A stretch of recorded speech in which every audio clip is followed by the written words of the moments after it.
फिर से a x square plus b x plus c को हम भूलने नहीं वाले, ओके। तो ये ए एक्स स्क्वायर जब तक क्वाड्रेटिक इक्वेशन चलेगा तब तक ये मेरे दिमाग में चलते रहेगा, a x square plus b x plus c is equal to 0।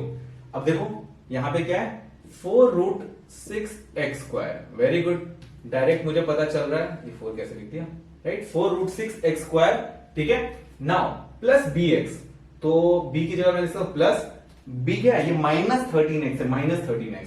तो ऑफकोर्स मुझे -13 यहां लिखना पड़ेगा, x एंड c कितना है -2√6, तो प्लस c की जगह कितना -2√6 इज इक्वल टू 0। अभी भी देखो एक्सप्रेशन बिल्कुल वही है, बस मैं चाहता था कि आपको ऐसे लिख के दिखा दूं कि आपको डायरेक्टली ए बी एंड सी दिख रहा हो।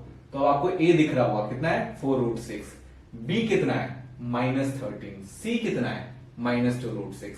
जैसे ही मैं ए और सी को मल्टीप्लाई करता हूं, ए और सी को मैं जैसे ही मल्टीप्लाई करूंगा, a c how much it is going to come, I hope ये दोनों हो गया है, right. Let's remove this, right. A c का मैं मल्टीप्लाई करता हूं, तो ए सी को मैंने जैसे ही मल्टीप्लाई किया तो कितना आया 4√6 इंटू हाउ मच -2√6।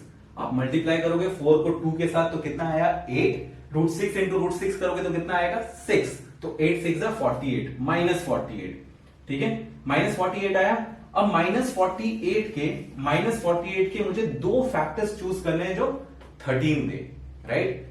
-48 यानी 48 के ऐसे दो फैक्टर्स जो 13 देते हो, तो क्या दिमाग में आ रहा है, आपके दिमाग में आ रहा होगा 8 6 48, राइट। 8 6 48। मैं फिर से कह रहा हूं कि ये जितना आप ट्राई करोगे तो हिट एंड ट्रायल आपके लिए उतना ही आसान होते जाएगा। बट अगर टेबल अच्छे से आ रहा है तो 8 6 48, 8 6 48, तो ये कहीं से भी आपको दे सकता है 13, 8 6 14 दे सकता है, दोनों का सब्सट्रैक्शन क्या दे सकता है 2। तो मेरे दिमाग में आएगा कि नहीं कुछ और देखते हैं, मुझे 16 3 48 भी आ रहा है, तो 16 3 48 अगर आ रहा है मुझे, तो मुझे मालूम है 16 और 3 से 13 बनाया जा सकता है, तो लेट्स डू दैट। सो अगर मैं यहां पे ये लिखता हूं 48, राइट, तो नाउ यू कैन राइट 16 और यहां पे क्या लिख सकते हो आप 3, ठीक है। बट ध्यान देना कि दोनों का प्रोडक्ट क्या है, नेगेटिव है। अब जब नेगेटिव है, अब डिपेंड करता है कि मेरा बी कितना है, तो सर बी मेरा -13 है, तो -13 है, यानी इन दोनों को ऐड करने के बाद the answer has to come how much -13, क्योंकि तभी तो इसको मिडिल टर्म स्प्लिट कर पाऊंगा। तो मैं अगर इसको बोलता हूं प्लस और इसको बोलता हूं -3, तो आप बोलो क्या ये दोनों एड अप होकर के +16 और -3 आपको -13 दे पाएंगे? नहीं, राइट, क्योंकि इन दोनों का आंसर आएगा +13, इन दोनों का आंसर आएगा +13, बट मुझे +13 तो चाहिए नहीं, -13 चाहिए। तो I will be doing what, एक तो ये था कि 16 प्लस में रहे और 3 माइनस में रहे, बट मैं जैसे ही 16 को माइनस में रखा और 3 को प्लस में रखा, और ये भी अंडरस्टूड है कि दोनों का एडिशन अगर नेगेटिव क्या आना, नेगेटिव आना चाहिए, तो बड़े नंबर को हैज टू बी 16 बड़ा नंबर है तो उसको नेगेटिव होना ही पड़ेगा।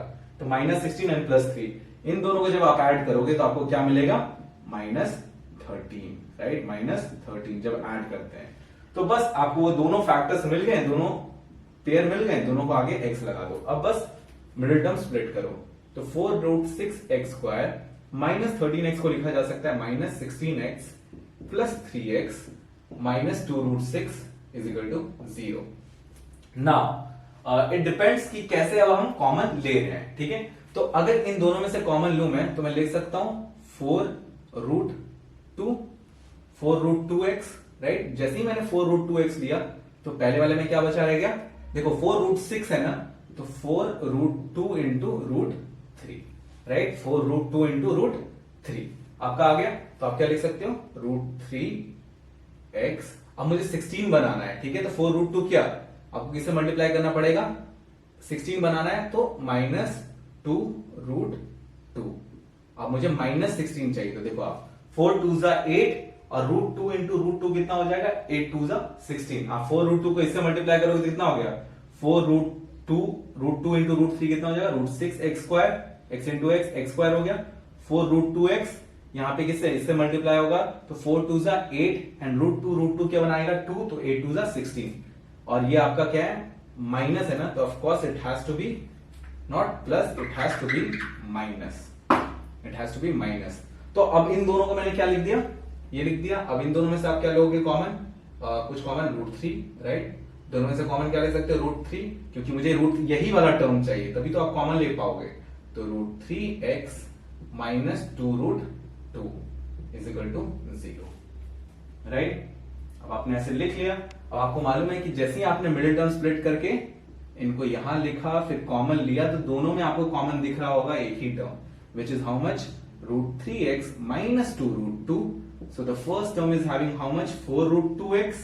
आपने जैसे ही ये वाला बाहर निकाला तो इसके पास बचा क्या रह गया, 4√2। सेकेंड वाले में क्या बचा रह गया, √3 इज इक्वल टू 0। अब आपको मालूम है दोनों का प्रोडक्ट 0 है, तो ये कब इक्वेशन सेटिस्फाई होता है, आइदर आप इसको पुट करो 0 के, राइट।